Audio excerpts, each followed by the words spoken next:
Hello, beautiful vegans. Welcome to Empowered Vegans. I'm Mariquita Solis, and I'm a vegan empowerment coach. I'm excited to be here for this.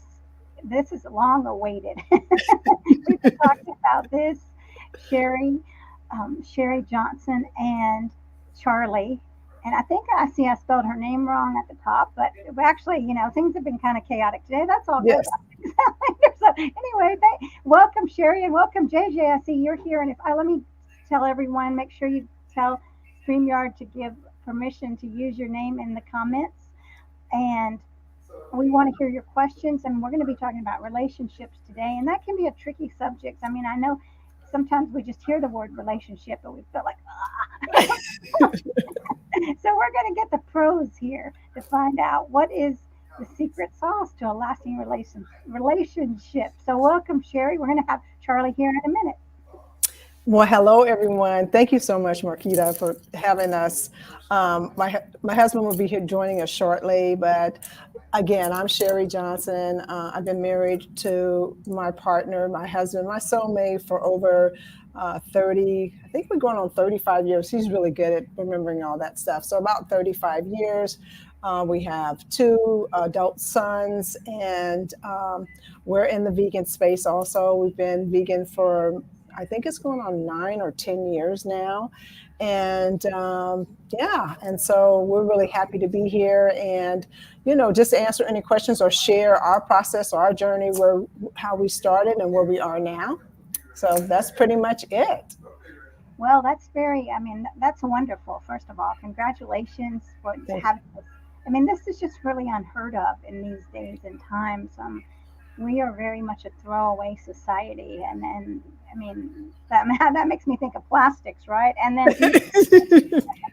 yeah, so having a relationship that's, I'm sure there's been plenty of ups and downs, and just that commitment is something we usually don't find. So thank you for this. And being vegan is exciting too. I want to hear your story. So let me hear, Sherri. Well, first of all, I know that I first met you with Paige Parson Roache on Plant Based in the Burbs. Can you tell us a little bit about that? Yes, Paige and I met working in the same gym. I'm a personal trainer by trade. She was a group fit. And, it really happened at like a oops sort of situation. The person who owned a juice bar saw how Paige and I were interacting with each other just naturally. And he said, "You guys should have a show." And we're like, "What?" And so eventually, this is when Facebook Live came out. We weren't really certain about it. So we tried it a few times, and before you knew it, it just ended up blossoming into Plant-Based in the Burbz. And we were showing people how they can transition to a plant-based lifestyle by swapping out their meals. So we would cook in our own kitchen because of COVID. We had to cook in our own kitchen, and we wanted to show people what we did every day living this life. And it just started to branch off into a vegan brand. So we talk about not only food, but products, clothing, whatever we can do to inspire others to take a look at shifting their lifestyle, their diet, or the way they're living to more vegan lifestyle so we can help save the planet. We also added another element to our brand by having Let's Chat, which is every Tuesday. This month, Thursday, we do a live Instagram where we bring people on to share their stories on what brought them into this space, how can we support them, and just to share to help motivate or inspire others. Then maybe they might want to try it. Maybe one time a week is a big difference. Plant-based on Monday, plant-based on Wednesday. Those type of little tricks to help you see how changing what's on your plate, how you can change your body, your mind, and the planet. Wonderful, and that's another example of a fantastic relationship, you and Paige. So Yes, yes, that yes. doesn't always work. So I love that, and that someone recognized that you all have a great rapport, a great relationship. So Right. beautiful. So Sherri, I think here we go. Oh, Charlie. Hi, Charlie. Let's see. Let's get the audio going. Give them 1 second here. And I see Diana's here. Thanks for joining us, Diana. And JJ saying, I wonder if it's her corny jokes that keeps Dawn around. All right. Can y'all hear me? Yes. Can you hear us? Yes, I hear a little echo, but let me see if I've got something on. Yeah. I don't know. I took my mic off, so. Okay. Now I don't think. Okay. No. Okay. Great. Well, welcome, Charlie. I'm excited about. How are you? Good, thank you. It's wonderful to have y'all here. Thank So, you. let me ask you this: who went vegan first, or how did that happen? Do you want to tell that story? Well, Miss Elise, tell it. It was a church fast from the church we were going to, and for the January, it says, "What do you want to give up?" And my wife said, "Let's give up meat."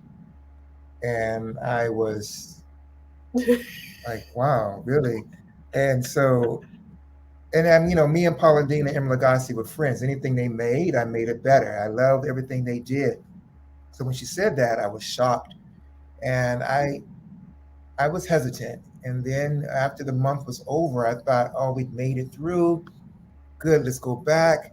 And she says, "No, I want to keep going." I'm like, "What?" Yeah. So really. So it was her. She's the one. I give her all the credit because I was resistant. And I remember sitting in the parking lot at Trader Joe's, and she would say, "What do you want for dinner?" I would get angry. I said, "Why? You got to give me grass. Why are you asking me?" And so it was tug of war. But when I began to see Miss Felice, my cholesterol levels were improving. Pre-diabetes levels were like no more.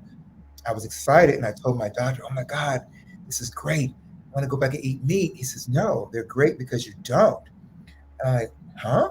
And so then it really dawned on me about maybe there's some health benefits that I don't know about.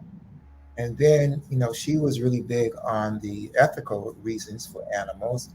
And then I wasn't there yet. But then as time went on, then I started, grasping that idea too. Yeah, I think what happens though, I mean, it when people say I went vegan, it really is a process. We started with a church fast. We were still consuming animal products because you don't think about the broth that your food is cooked in and all the other little elements are in your food to make it what it is, cheese and whatever. That's why they always tell you to read the labels. But what happened as we progressed, because mine was not about the animals either when I first started. It was just the way my body felt is where we started. And as we start transitioning and watching some of the documentaries, like me being in fitness and him being in medicine, watched What the Health was one that was really good, one to help us shift. And so was The Game Changer. And eventually we decided, okay, well, now we need to get rid of, because we got to the point where we were just consuming fish. Then we said, okay, well, let's get rid of the fish because, just the fisheries alone and the process of how they are depleting the ocean. And now we're being a contributor to that and all the other animals that are caught in the bycatch that are just being, left to die. So, not trying to be, bad about it, but this is kind of what the process is. And so how do we not participate in this? So we just eliminate everything. And, it's easy now, but in the beginning, it can be challenging because look, we've been eating this way all our lives, the American Standard Diet, and to honestly start to shift, you have to really get your mind wrapped around it and, press through. That's kind of how I look at it. Yeah, you do. And it is a challenge when you used to eating this way for decades. Yes. And it's hard to break out of it. It is. So that's wonderful. And Charlie, you can call me Mariquita or MQ. It's the medicine side. I thought about that. I thought, I wonder why he's doing that. I kind of like it, but yeah, it's going crazy. Yes. But anyway, that's just I don't like it. So now let's go back to the relationship part, because I'm sure we could talk about food all day, but it's wonderful that you did that together, and that is part of a relationship. Let's try it together. It's interesting because I did used to coach. So, as a vegan empowerment coach, I used to coach women. I started off doing that in relationships, and so what I see here is the respectfulness and teamwork. Let's try it together, and that's so important in a relationship. Yeah. And so, when did y'all first meet? You don't know? I do. Don't give me years. Oh my gosh, my light went out. So we met. I used to model a long time ago. 1988. 1988. I said no dates. I'm sorry, don't give dates. Okay, sorry. Yeah, that's one thing you have to work on in a relationship. You know, you got to make sure people hear you, right? No. Anyway, communication. So yeah, we met that way. Yeah. And he happened to be in the fashion show that I was in. I like to do runway, right? And, you know, I wasn't interested in him at all. And he said, And he just asked for my phone number. And I was like, oh, yeah, okay, well, all right, I'll give him my phone number. He's not going to call, whatever. And he did call and ask for a date. And I was like, oh, God, you know, I just don't want to do this. But I had a very good girlfriend that says, come on, give him a break. Give him a try. Because, you know, when you're in the dating scene at a certain age, you know, you like, finally, you just like, forget it. I'm just tired of it. And I went out. We took me out to dinner. After dinner, I modeled, but my job was a hairstylist. And so he sent a huge bouquet of flowers to my job. And that kind of got me right there. And then he was just so thoughtful, you know, and I think that was really different from the previous dating scene that I was in. People were not thoughtful. And I think that's what really did it for me, because he was. Every time he picked me up for a date, he always bought flowers, or, you know, it was just really, really thoughtful. And after that, I think it was like, a week or two, we were just together all the time. So, yeah, you know, he knew right away that I was his soulmate, because he asked me to marry him 3 months after we started dating. Who does that? Right? Yeah, who does that kind of stuff, right? And I'm thinking, is this guy a weirdo or what, you know? And I told him, I said, you know, I don't really know you like that, really. And I said, well, let's just revisit it. If we're still together, let's revisit it again. And so again, he asked me again. He proposed, and here we are. That's my side of the story. That's the story. I'm sticking to it. Well, that's beautiful. Yeah. So what would you think? I mean, what would you say is like the foundation for this relationship that you have today, and how did that apply to when you first started dating? Well, my parents, I'm an only child, and my parents have been married for 57 years. So I think seeing a father and a mother relationship most of my life, and seeing how instrumental my father was in my life, I was able to pattern myself with a, you know, well, not being sexist, but from how a man would treat his wife or his family. And everything my dad did was for the family. You know, he went to work for the family. He even went and got his master's degree while working. And so I was able to see all of that. And I guess I was trying to pattern or look for that when it was time for me. And I come from a religious background. My grandfather was a pastor at a church in San Diego, and my father always said, when you look for a partner or a wife, ask God to send you one. So that's how the mantra was, what I was raised like. So you know, that's what happened. So it's just, when I saw her, I saw, she seems like the person that maybe this is what God is, who you know, he's sending me to this person. So anyway, that's what it was for me, you know. Well, that's beautiful. I love that. I mean, spirituality, religion, God, and that really is very grounding, and so it's very powerful. And if we have that in our lives, yeah. And what was it about Sherri? What makes Sherri so special? Yeah. I mean, I can name off many things. Right. Well, you know, she was. How can I say it? The girlfriends that I had in the past were girlfriends that sought me out, but But this is the first woman that I saw that I desired and wanted to pursue a life with. And I think that was the difference, because it was something that, well, I don't know what it was. I mean, was it just the beauty of itself? Of course, she was beautiful, but she seemed, as I got to know her, very kind. Here's what it was. She said, she kept saying, I said, can you go out? Well, I have dinner with my grandmother on Sundays, every Sunday. I'm like, who says that? And I thought it wasn't true. I thought she didn't have a grandmother. And I thought that was her way of putting me down. And so when I finally got to meet her, I got a chance to meet the grandmother. It's true. I mean, her grandmother was her everything, because her mom passed away at a young age. So her grandmother was her mother. Mm-hmm.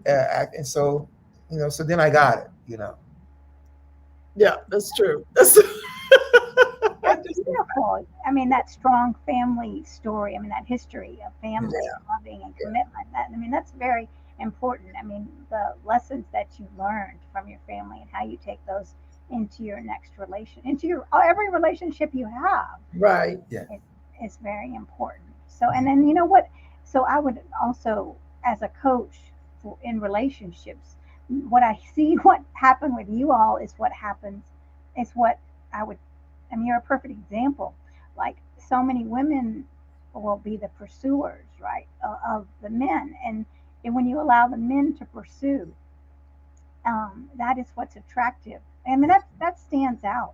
Yeah. I mean, so I used to pursue men a lot. So oh, you're telling your secrets. I don't want anybody to think, oh, well, I was so perfect, right? No, okay. So anyway, so yeah, but so when we, when it kind of, I mean, that allows the man to pursue, and since women are very, I don't know what to say it. I think sometimes we just can't wait. Right. Impatient. We're impatient. Impatient, right? And so having a woman who's like, well, you know what? Okay. I mean, it makes the guy notice and think, why, right? Wait, why is she not throwing herself at me?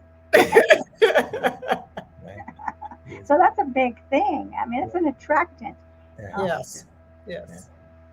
So, yeah, I love that story. I love hearing things like that. And you know what else too, Marquita, is the thing is that I was at a point in my life at the time that I was just kind of done with dating, and with him talking about his, his spirituality, my grandmother would used to tell me, she says, just pray to God and ask for your soulmate. And I tell my kids the same thing, whatever you want to believe, higher power, whatever you want to call it, it's still manifesting what you want. I didn't have like a list like today. People have a list like, I want to do this, I want to do this.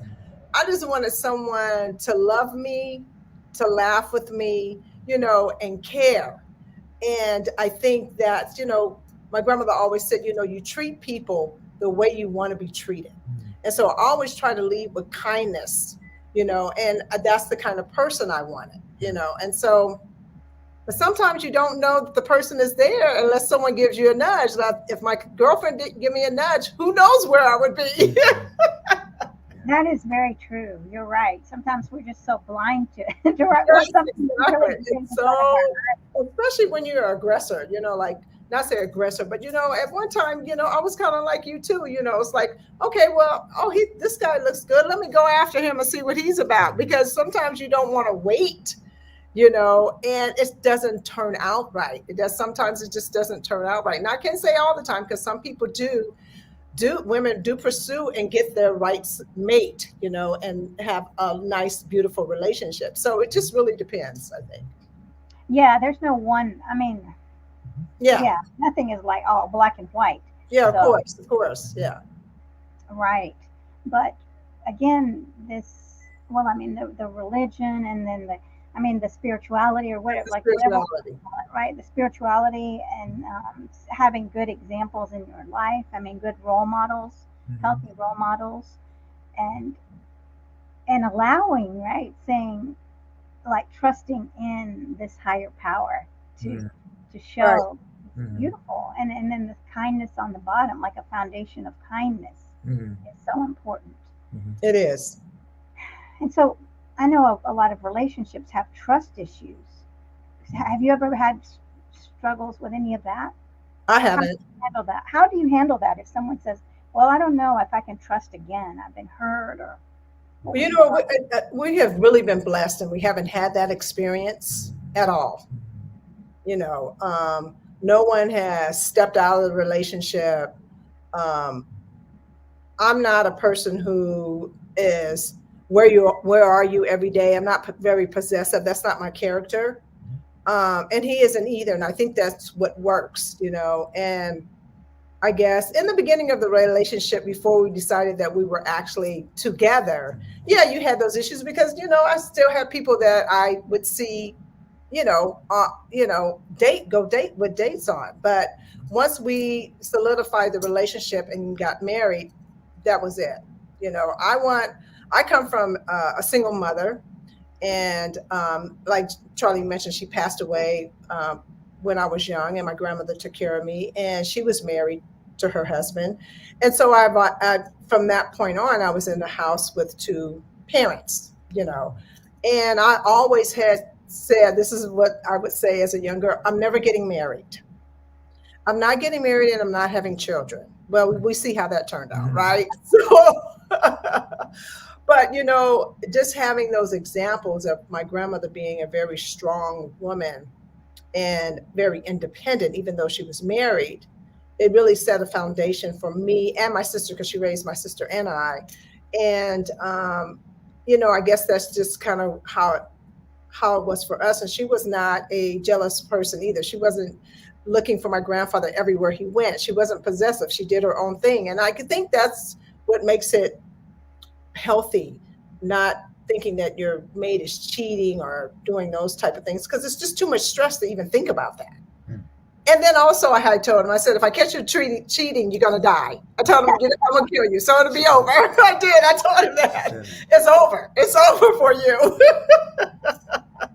You know, and then I think when I had a previous relationship where the young lady had stepped out on our relationship. We were together for 5 years, and I think the hurt that I went through at that time, that was a bad time for me. So I think if somebody's been hurt before, they tend to not want to put that kind of pain on someone else, and I think that had a lot to do with how respect, because wouldn't want that to this young lady that I chose to put her through that.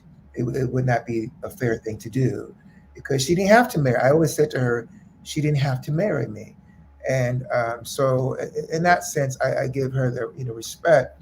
And I was old school. I was raised on Leave It to Beaver, I Love Lucy, Bewitched. And so I thought Hollywood, I thought that's what it was. I thought everybody was like that. You know? So, so I live as a latchkey kid through the TV of relationships.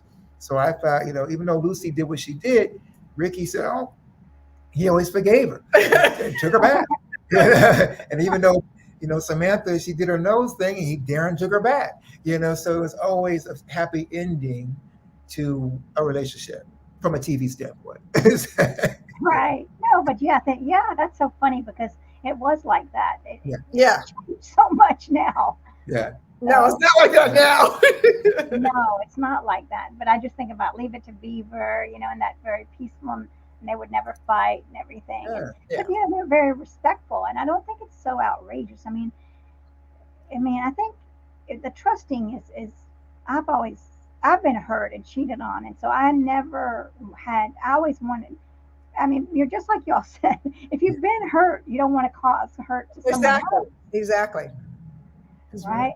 That's the last thing. And I've never been a possessive person either, because I don't want anyone to feel like that. Like, where are you? What time do you? Sure, I'd love to know where you are, but not because I'm possessing or because I'm, feeling like something's going wrong. It's so. And that's so detrimental in relationships. I think it's so unhealthy. And I think that's inner work of the person. That nothing else can change that except for getting working on what's causing that paranoia, what's causing that, questioning and not trusting the other person, because it's going to go into every relationship. So yeah, what a blessing that you all are like that. It sounds like your personalities are very chill and Yes. calm and respectful, and Mhm. so Yeah. that's amazing. Yeah. So has there been what do you think has been the biggest challenge or that you might see in relationships Um, today? Finances. yeah, I mean that. Yeah, that could be. Finances. You know, I think that can cause a lot of stress on a couple or a family.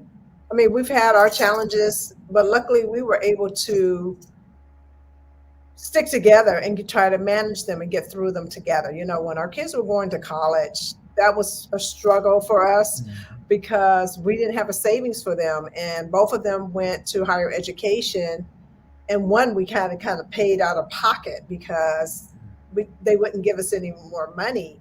And so that caused, not in our relationship, but it just was challenging, like we had to cut back on pretty much everything, but it was also so worth it.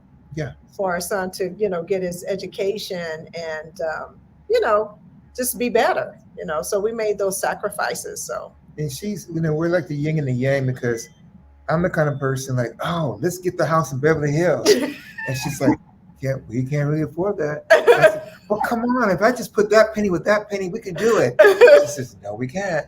So I think it's the balancing act. It's true. Of, when I really want to go off the rails, she, come on back, come on back, man. So I think that helps as well. Yeah, it's true. That's true, Charlie. Right. Yeah, that is a very good point. You need that, right? I think that, well, I mean, that's like when we're talking about masculine and feminine energy. You can't have, it's probably not going to flow if you have two masculine energies, right? If you have two feminine, right, together, it's that balance that we need here. And we all have masculine and feminine energy, so balance that out. And that's what's beautiful about the confidence, having a mate or partner that is, especially a man that is sensitive but still strong. Like I see that in Charlie, sensitive but strong. I mean, that's a great balance of masculine and feminine energy. So to handle, we have to have that to handle all the challenges of life. Right. I think that's you just said is important. You're right, because my father, he was the old school. You don't, I mean, as he got older, he would hug and we would, have, those kind of moments of, but before it was almost like, this is as usual. Shake, you don't do this. As a man, he would give me instruction as a man, you don't do this. This is what you say, what you don't say. So I guess some people might say that's kind of rigid, but at the same time, it gave me how can I say it? A foundation. And then I was able to, use that with the raising of my sons. Of course, I would hug them, like this, when we met or we see each other. I didn't mind doing that to show them that, hey, your dad is showing you some other side of sensitivity and not just this, sternness all the time. And I think that's important, because I think if you don't show that to the son, how can he then be that kind of person for his partner, a female partner? Because he doesn't, he has to be able to know. It's like a pet, you rub a kitten differently than you do a big dog. It's just, I'm sorry to say that, but that's, you got to be knowing what's different, Right. Well, that's very important. You're right. I mean, because that's part of life, right? You handle everyone differently, not handle, you interact. Interact, we know. But just being emotional and showing your sons that they can be emotional. It's okay that, the old saying, men don't cry, men don't do this.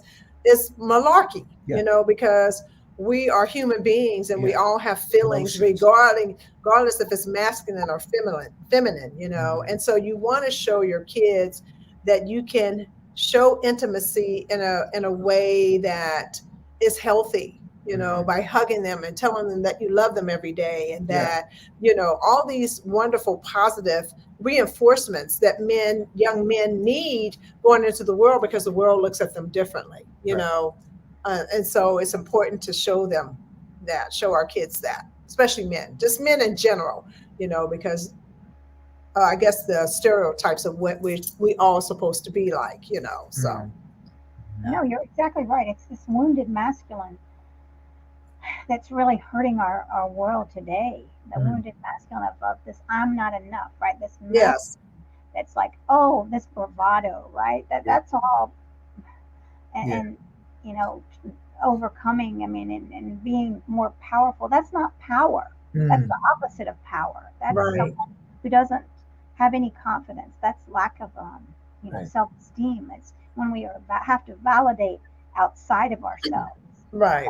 That's not true confidence. And true confidence is being vulnerable. It's true. Yeah. So that's very important as especially as young men, because society is just so oppressive. I mean, of young men in showing emotions. It's okay to show certain emotions, right? The emotion, of anger, but not the soft emotions. That's different. So, and then, you know, of course, we have our own issues as women. Like, that's a whole nother subject. That's a whole nother subject. You're right. Yeah. So it's balancing it out, and balancing it out in a relationship is very important. I mean, it's all it's all delicate, right? And getting to know your partner, that and listening and I should let you tell me, what are the big important things, right? I mean, we talked about, and you showed communication, right, is important. But what would you say to the audience that's watching? Muriel's here. Hi, Muriel. About relationship or communication? Listening is hard for me. I had to work at it, you know, because I'm trying, my line of work, I'm trying to remember everything people say to me. And then whenever I have a thought that comes up, I want to say it before I forget it. So I have to remember to let the person finish. Then I begin to speak. So I had to learn that over time. And so that was different. You know, but it was something, it was worth that, because I just had to learn to listen. That's beautiful. You know what? That's what my boyfriend tells me. I want to say this, so he's like, that's exactly what is hard for him. He's like, but if I don't say it, I'm going to forget it. Yes. And I just forget it then and listen. Right. Yeah. I think one of our things that we do, like say we do have a disagreement, right? We always try to make sure before we go to bed that this disagreement is taken care of. There is nothing that is going to lag on for days and days and being not talking to each other. I don't work in that energy. I don't like that kind of energy. I want my energy to always be upbeat and positive. Right. It's about, even if you're wrong, sometimes you just have to eat crow, you know, and put your ego aside, because this is a person that I want to be with, and I don't want to be not talking to him, because this is the person that I talk to all the time. And so we make sure that we apologize with each other. We don't go to bed angry. That is one of the things that we have been doing since we've been married. You know, like, let's come back. If we can't talk about it now because we're heated, then let's come back and talk about it before we end the day, and say, why did I feel this way? And this is what I heard. Because, you know, sometimes when we communicate and you're saying your feelings, but the person who's listening may not receive it the way you're saying it. You know what I'm talking about? Yes. And so you have to go back and explain because in the moment you're just saying all kinds of stuff, but you have to go back and explain the reason why I said it this way. I wasn't trying to say it this way to hurt you. This is what I was feeling at this particular time. And they go, oh yeah, okay, so yeah, I just heard it this way and it made me feel that way. And so we really come to the part in our relationship where we do that. And we just let it, after it's over, we just try to get the stride, the rhythm right back into where we were in our daily, everyday life, which is sometimes not that exciting, but I'm just saying, just to be on the same energy level, because there's nothing worse than walking around the house and you have someone not speaking to you. That negative energy can really just suck all the life out of you. And I prefer not to have that. And plus, our sons, we had an audience all the time. So Right. when you have an audience or your children are present, you want to make sure you have, not a front, but at the same time, you want to make sure they have a good image of what they're seeing. Daddy may should not have said it that way. Yeah. Daddy meant it this way, or vice versa. So Right. that way they have an idea of, what's happening, because they can be afraid too, like what just happened here, or what, is something gonna happen, or when people raise voices, they can become concerned, So, and I remember as a child, if I heard my parents raise their voice, your ears like, what? Huh? What's going on? So then I remember how it felt if they were in a disagreement, how it made me feel. So and I never seen any violence between my parents ever. And so that's why I wasn't even raised with that concept at all. And I think in today's world, you hear so many things on the news and you're like, oh wow, that's okay, that's interesting. So I think that has a lot to do what people have seen. And I asked a young lady once, what is it that the young women, why do they may have, to the particular conversation we were having, what was the issue about a young woman not trusting a man? And she says, because a lot of the young girls that I know have never really heard a man's voice in the house. I'm like, huh? And then when she said that, it dawned on me, I says, okay. I assume everybody has mom and dad in the house, and not everybody does. Right. Well, that makes a lot of sense. And it's something I haven't thought about. So, but with the broken marriages, broken relationships, and it's hard. I feel really sad for all these people that might have 2 or 3 families, and how hard that is during the holidays, and what is normal, right? Yeah. And I don't want to, for the audience, I'm not trying to talk about perfection. That's what a relationship be. I'm just saying that if one hadn't been exposed to something, how would you expect for them to react in a certain way? That's all I'm saying. Mm-hmm. Because my father did come from a broken home. His father had relations somewhere and left his mom's, but then that formed how he raised me, because he always told me, I'm never gonna let another man raise you because of what he went through. Right. And so that's how he raised me, because of what he went through as a child. Sorry, I keep going out. Keep going. Yes. Well, now I was just thinking about about how you all take a break from the. Well, I really like that. Take a break if you're not able to resolve it. Let's resolve it later. And and then always knowing that the kids are there and that they're watching, and the energy in the house. It's all so important, right? And I guess, but I mean, I can really relate to everything y'all are saying, and I'm sure a lot of people can also. We got Muriel who's saying, my dad and mom always told me never go to bed mad. That's right. That's right. That's it. It really makes a big difference. Even just in your own spirit, like, how can I stay mad at someone that I just said that I want to spend my life with, and now I'm just not going to talk to them anymore? I mean, what does it really prove? And nothing. You're right. And I remember when I talked with my parents, my mother died in her sleep, and my father and he didn't know it. I mean, and so the thing, how life is so short, right? They were in an assisted living facility at the time, but he didn't even know she expired. So it's like, when you think about how fragile life is, was that argument all that important? Right. That's the key right there. And most of the time, the things that you're arguing about are not that important. They're not really that they're very small, like just little things, Now, I mean, there are times when you argue something's really big, but I'm just saying, when you think about it in the scheme of things, is it really worth an argument? Right. And what you pointed out earlier was it could be a misunderstanding. Like you're saying, when things get, when you get emotional, right? Yes. Say something and the other person hears only one part of it. That's happened between me and my boyfriend. He's like, but you said this. And I was like, but it was contained in this. A whole sentence, a whole paragraph. Right. So where you've taken one thing, it's out of context. So, but yeah, so when you can come back and say, okay, well, this is actually what I was talking about in this whole scheme of things, it makes a big difference. It does. It really does. Yeah. So, are you all very alike, would you say? I mean, do you have a lot of similar interests? Yeah, I think so. I think we have,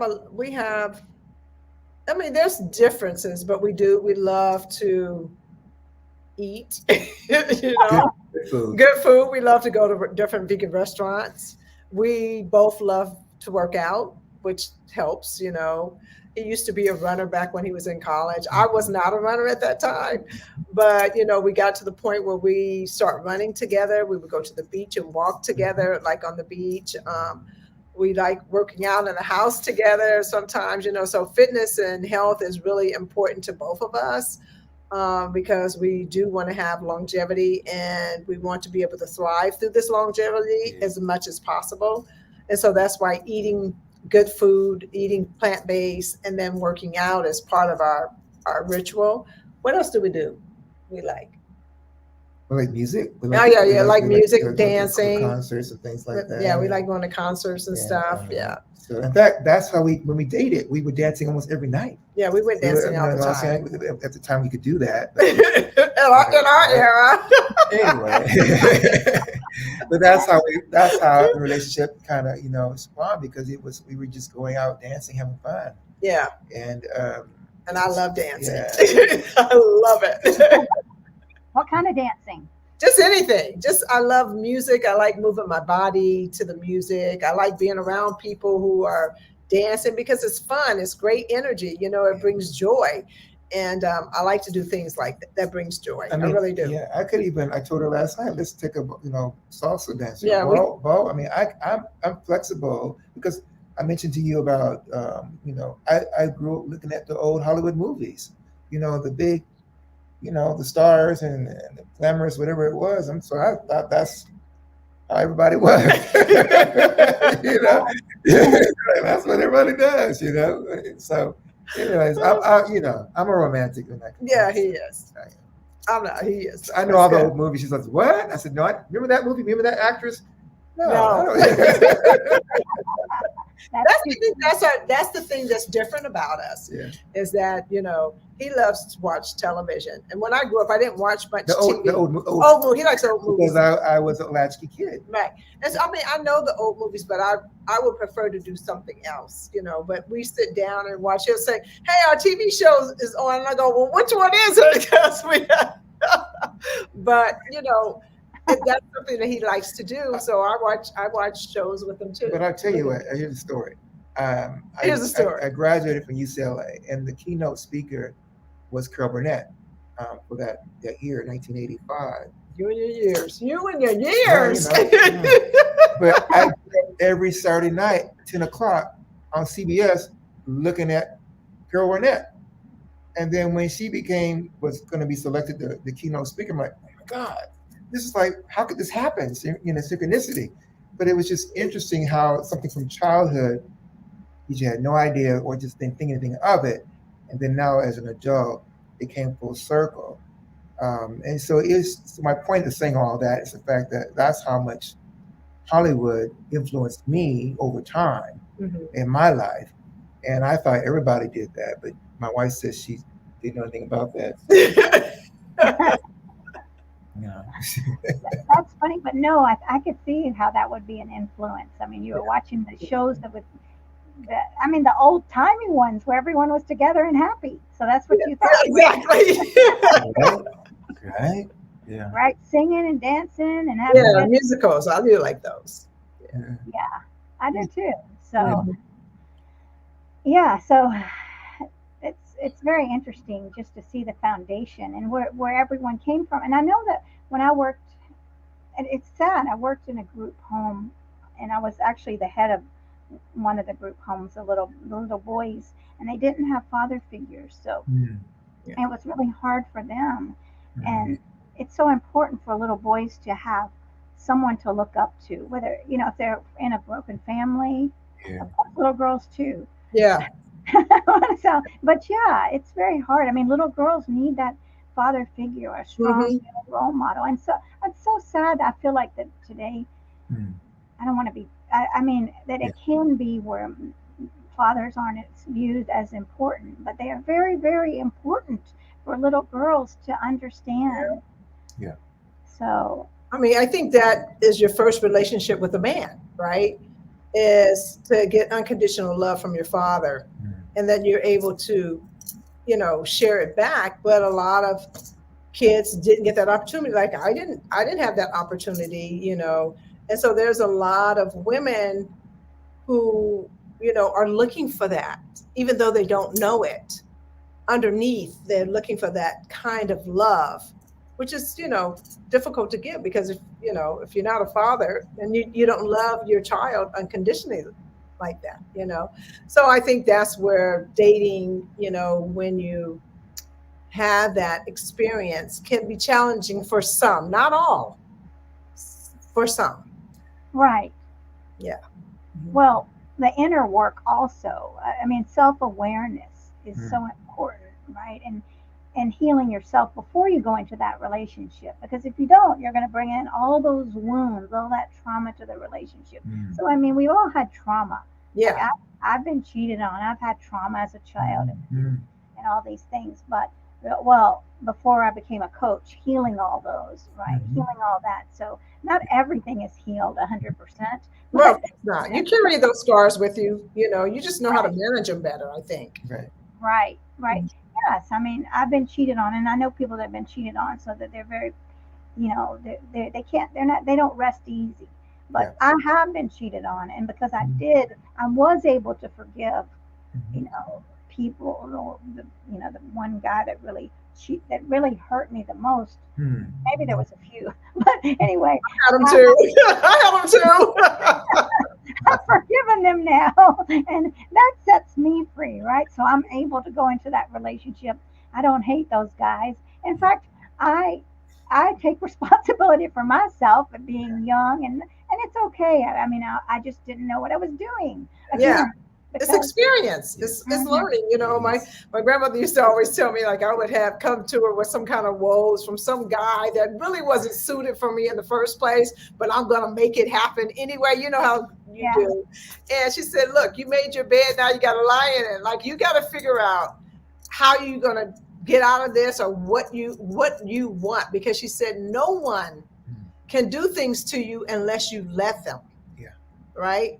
And so I tell my kids, like, he hurt me. No, you let him hurt you, right? Because you weren't, like you said, you didn't do your inner work, and you had that low self-esteem, and you thought, okay, well, I can go through this, and he's still gonna be with me. It's that type of mindset that you have when you start dating and inexperienced and not knowing who you really are. So a lot of women and men experience that because they don't know who they are yet.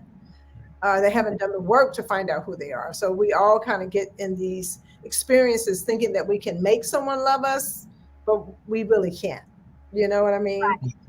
And that we can change them. And Exactly. I mean, change is part of life, right? Mhm. You want to grow with your partner, but you don't want to be changing them. I think the only thing that would be changing, I mean, a welcome change is how can we change together to Right. heal the relationship? Like, what are your needs? So, I mean, because here we are in relationships so many times, and we don't know even what our partner's needs are.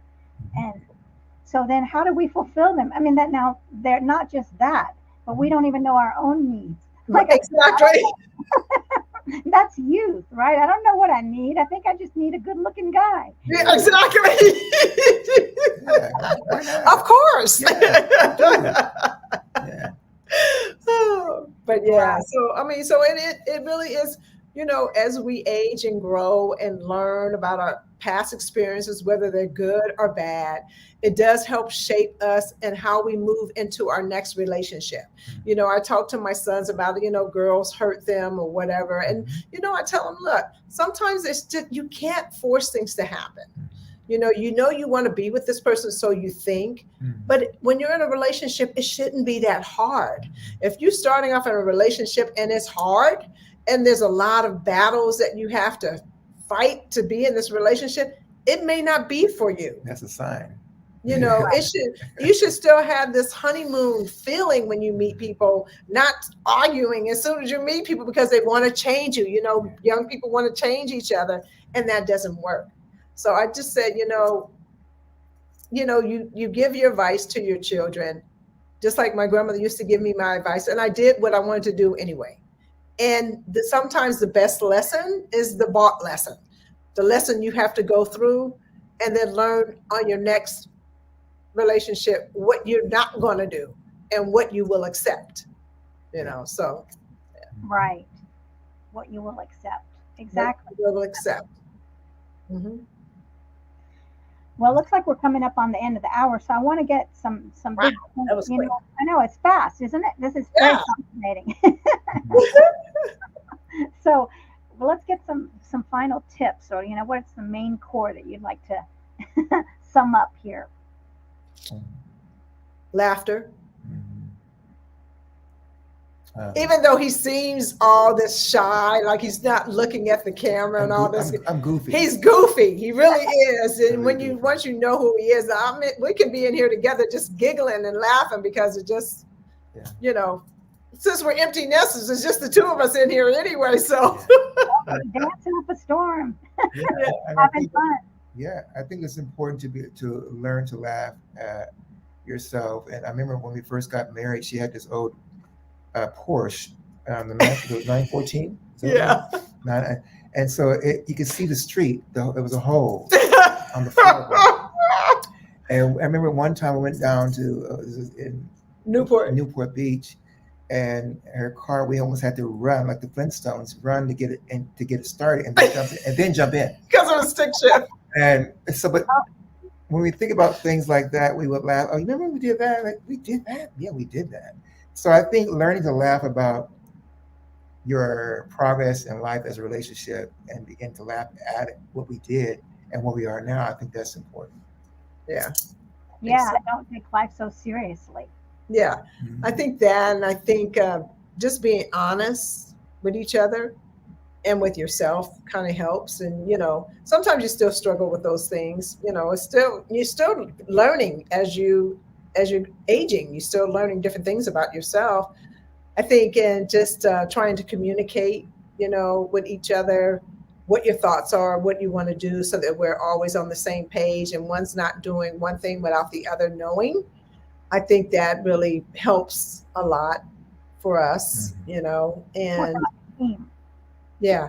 And so that helps. And just, also having your own independence as well, like being able to separate and be able to, experience different things, with your friends or whatever, because that also helps with your relationship too.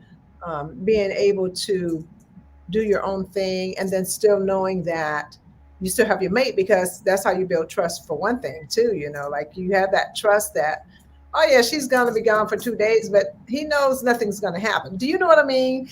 And so, yeah, my father wasn't that guy. He wanted to know where Lydia was at all times. He's possessive. He was very possessive, and I saw how that made my mom very miserable. On the sense, and I didn't want to have a relationship like that. If my wife wanted to go out with her girlfriends or go here, I wasn't going to say, well, why are you going to do that? I forbid you to do that. That wouldn't happen. So I didn't want to be that guy, even though I might not have cared for certain things, but then again, I didn't want to be that guy that would say she couldn't have her fun or I'd be away from me, because then to me, I thought that would cause a problem in the future with us. So. Yeah. It is what it is. So I think that's important. And then with my children, I would ask them on a regular, I says, how am I doing as a dad? I've never done this before. Am I doing okay? And they would think about it like, yeah, you are. But the point is, my father would never have asked me that question. But, I'm the head of this house. Right. He was a great guy, though. Great guy. He was a great guy. But I'm just telling you, so I learned from different things from him, how I want to my relationship to be, and just try to, switch it up a little bit. And we're learning together, though. Yeah. I mean, we're at a different stage in our life. Each stage has been different for, it's like, you're growing old together. So each stage is so different, and this is really weird because this is kind of like now we're back in this dating age where. Who are you? Yeah, like I don't know you. We got to get to know each other again because you have kids and all this. It changed. I know you got time, but you have kids and everything, so it changes what role you're in. Yeah. Now you're back into your own role of being your own self, and so it's just different. It's exciting. Yeah, it is exciting, and what you said was so important. I mean, that you have your own individual interests, and you go out and do your own things, and then you have trust there. Mm-hmm.